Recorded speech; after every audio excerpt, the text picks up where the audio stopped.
we're going to be having Stephen Villines, one of our right-handed pitching prospects. Welcome, Stephen. Hey, how you doing, man? Good to be talking with you. How's everything going? Good. How are you? Doing good. How's your off season been so far? Off season been great. The holiday season was good. It went by a little quick, but always happy to be getting back to work, and spring training's coming around the corner here. Of course. You get to live the dream.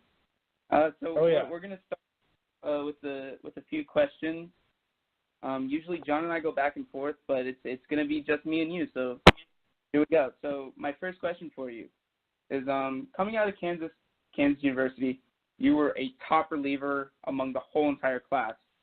Have you always had that passion to be a reliever? Yeah, I mean, Jayhawk pride. Loved playing in the Big 12. It was awesome. The competition was off the charts there, all the guys that went through with my 4 years being there. I would say with my arm slot, I've kind of always played a reliever role. Maybe beginning of high school, I started a couple games, but as competition started to rise, definitely the reliever form took over, and just kind of rolled with it. That about your time in Kansas, what do you think? I mean, obviously the Big 12 is a crazy division to be playing in. What do you think is one of the biggest things that you took from playing there within those teams? I mean, some of the greatest teams in the NCAA. What do you think you took from playing against those teams? Yeah, I mean, as I said, the amount of talent level that went through every team at Big 12 was crazy. Probably just playing in those atmospheres when you're playing at Texas or Oklahoma State, Oklahoma, all those big schools, Texas Tech. Playing in that atmosphere, you got crowds yelling at you, saying anything. So kind of just that helps you prepare, and you got to learn how to block that out, and you got a task at hand, and it helps you kind of just get prepared for what I've faced going through the minors so far. Yeah, I mean that's really interesting. A lot of people take for granted the people side of it. The fact that, I mean, you a lot of players act like they don't hear you, but for sure you definitely hear some of the things that people are yelling at you. So I think that's a really important thing to have learned at such an early age. Let's move forward a little bit in time. So after being drafted in 2017, you have already skyrocketed to AA by the end of 2018. So why do you feel, in your opinion, that you moved up the ranks in the Mets system so quickly? Oh, I mean, first you gotta look at the coaching staff that the Mets have provided. At every level, the guy has a different tip, different experience, advice to give me. So it really starts with those guys and just kind of picking their brains. Also talking to other players that you come across and talking to them on how they deal with certain aspects of the game at that level.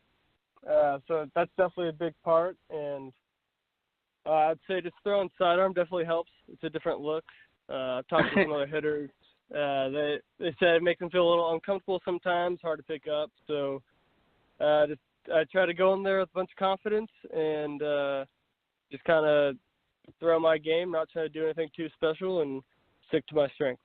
Yeah, let's build off that pitching motion a little bit, because it's obviously a very unique part of your game, and it's something that dignifies you from every other player. So when did you start throwing like that, and was there a specific reason?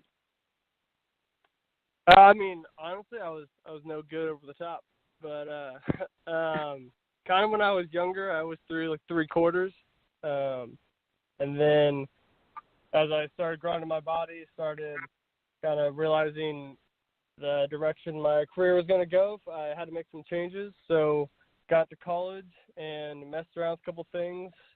The arm motion just feels very, very natural for me.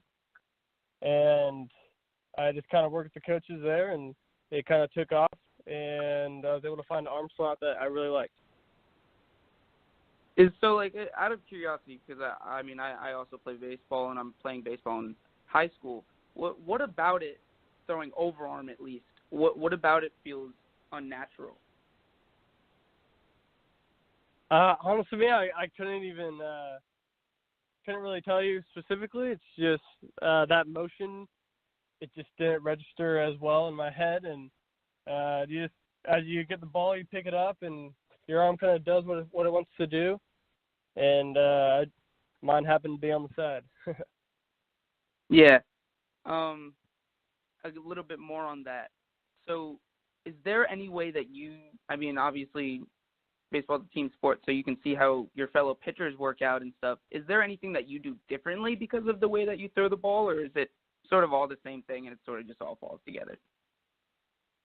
I would say for the most part it falls together. There's definitely some exercises, maybe if something's going over my head a little too much or I feel something weird, you just got to be vocal and you got to tell your strength coach, pitching coach, anybody who's around if it's not feeling right. You're kind of the only person who's going to be able to know how your body's feeling. So I'd say just communicate if it's not feeling right, but for the most part, just go about it as the normal pitcher. Move forward in time a little bit more. So this year you were actually invited to spring training as a non-roster invitee. Congratulations on that. Thank you very much. Is there anyone going into Florida? Is there anyone that you're excited to meet that you haven't been able to meet and play with yet? I mean, the whole Major League roster is full of a bunch of talented guys, big-name guys. So I'm going to try to go in more being a player and not too much of a fan, but definitely as some of those big-name guys walk by, you're going to be a little excited just to be in the same room as them. Yeah, I'm excited. I'm more excited to see how they go about their daily process and how they prepare when they get on the mound. Alrighty. And then just a little bit more on that. Have you talked to anyone specifically yet about what your game plan going into Florida is? Specifically how they're going to use you and what they're looking to get out of you? I wouldn't say any details like that yet. Definitely as we get into the early stages, we'll be having meetings, and I've already been told we'll be going over all those important details. So for now, it's just prepare and make sure your arm's in shape and you're ready to go and compete. Alrighty. So let's kick it. We're getting towards the end of the interview, so let's talk about just some more fun stuff about the game. So is there anyone that you've ever pitched against that stands out to you as like a crazy batter to try and get out? And it just stands out, someone that, just a name that you remember facing and being like, oh, God. Man, I'm going to forget his first name, but he's with the Reds, Trammell. I believe he's like their third prospect overall. He was actually just voted by Baseball America to be the number 2 prospect, so I can understand where you're coming from. Yeah, we faced him a couple of times. It's just seeing how that guy plays the game. I mean, he goes about it right. You see his swing; it's super nice, great pass. I know he's super young, so it's only going to get better from here, which is pretty scary from a pitcher's perspective. But yeah, I mean, I'd say he's put himself at a pretty elite level and probably one of the top guys that I've played against. Alrighty, yeah, that's a cool answer. I like that one. What is something that no one can look up about you on Google right now? That no one can look up about me? Yeah. Let's see. You might see on social media, but I guess you can't look it up. But I got 3 dogs back at home living with mom and dad, so that's pretty cool. I'm a pretty big dog fan. What kind of dogs do you have? We got golden retrievers and Pomeranians, so awesome. Big and small. Awesome. All right, and then to finish it off, we're going to do a few just fast-fire questions. So what is your favorite movie? Favorite movie? We'll go Donnie Darko. Oh, okay. Interesting one. Let's go favorite food. Hamburgers. Okay, solid. Favorite team growing up? I gotta say it, Yankees, unfortunately. Wow. I know. All right, hey. and we're going to end the interview here? No. No, it is what it is. I mean, you've joined the Little Brothers, but this year to get ready for it. We're